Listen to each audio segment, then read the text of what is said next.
Well, good evening. It is Tuesday, October the 30th, the aftermath of Hurricane Sandy.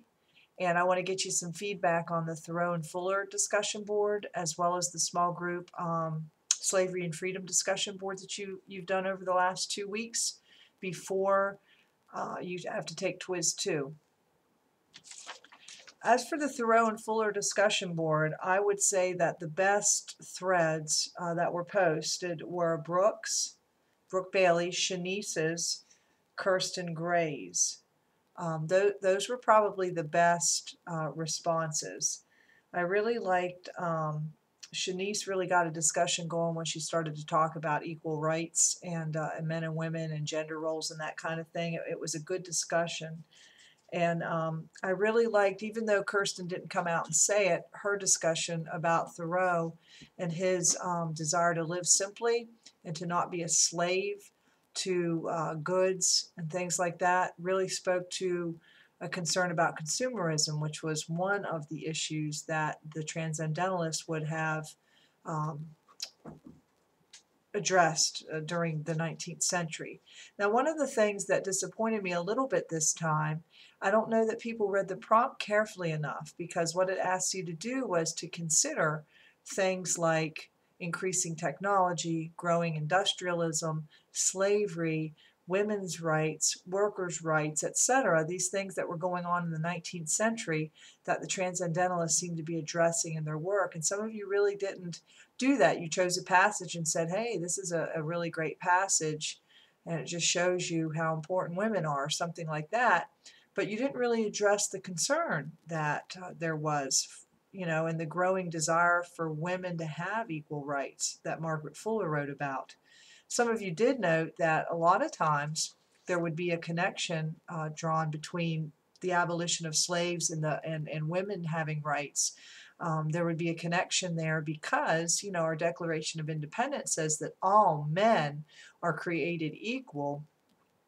And these writers, saw the irony and the hypocrisy inherent in what was going on in the country at the time, because all men were not in the country being treated equally. And then if we use the word man to mean men and women, then certainly you had 51% of the population who also did not have the same access to education, to pursue whatever it was that made them happy. Women were told being in the private sphere was what made them happy. They were told that, and that to enter the public sphere would take away from their role in the home, would make a laughing stock of some of those public forums, because women would be all hysterical and crying and have their crying babies in the House of Senate and all this stuff. And so, there was a concern about that.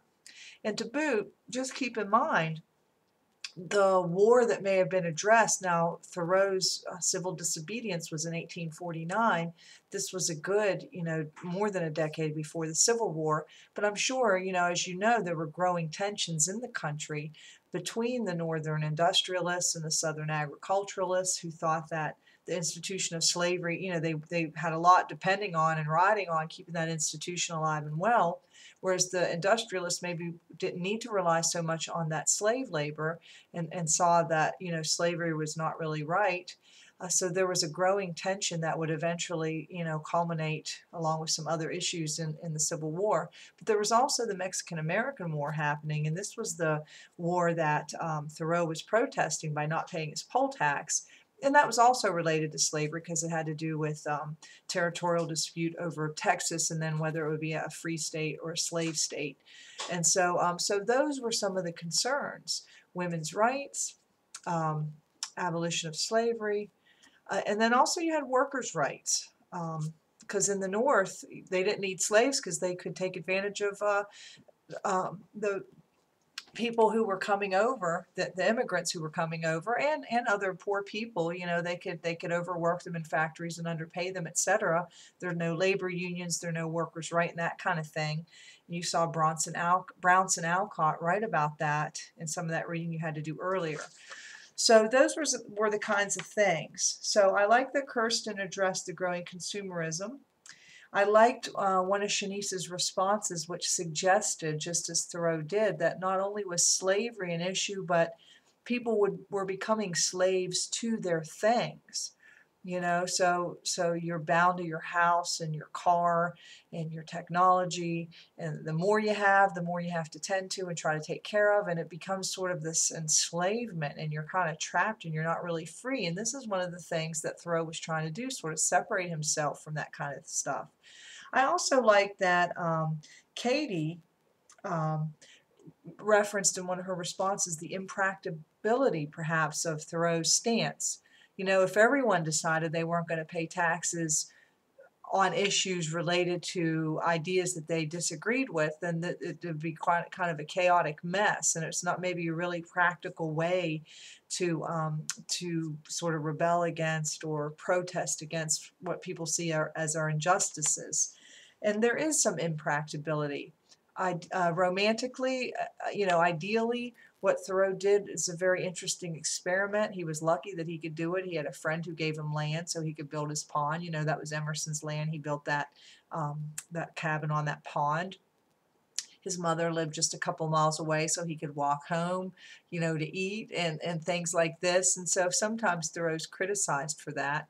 I don't know that he was really truly trying to live this existence as a hermit, but he was trying to make a statement about separating oneself from all of those things which take you away from sort of investigating what your true nature is. Because remember, the transcendentalists believe that by being true to yourself and by really trying to tap into what your true nature is, that's the way that you can be most divine. And perhaps this was the way Thoreau thought that, if everyone sort of everyone, if they got in touch with what was really moral and true and good about them, most people would come to the same conclusions, I guess. But I think we all know that might be an oversimplification or an unrealistic expectation, perhaps. I did like that Vanessa referenced labor and economy. She was one of the few people who kind of gave a nod to those workers' rights. And I did like Ryan's connection to the contemporary film American Beauty. And I would like to remind you, Ryan, though, didn't that main character end up killing himself, though? Even though he tried to maybe do a modern day experiment like Thoreau? Just something that I'm asking. So that's important. A couple other important ideas. The idea of femininity, sentimentality, and domesticity. A couple people in the small group discussion said these are still issues. Well, they are, but in reference to sentimentality, that's a particular kind of literature you need to be familiar with. That's definitely on Twiz 2. It definitely it has overwrought emotion.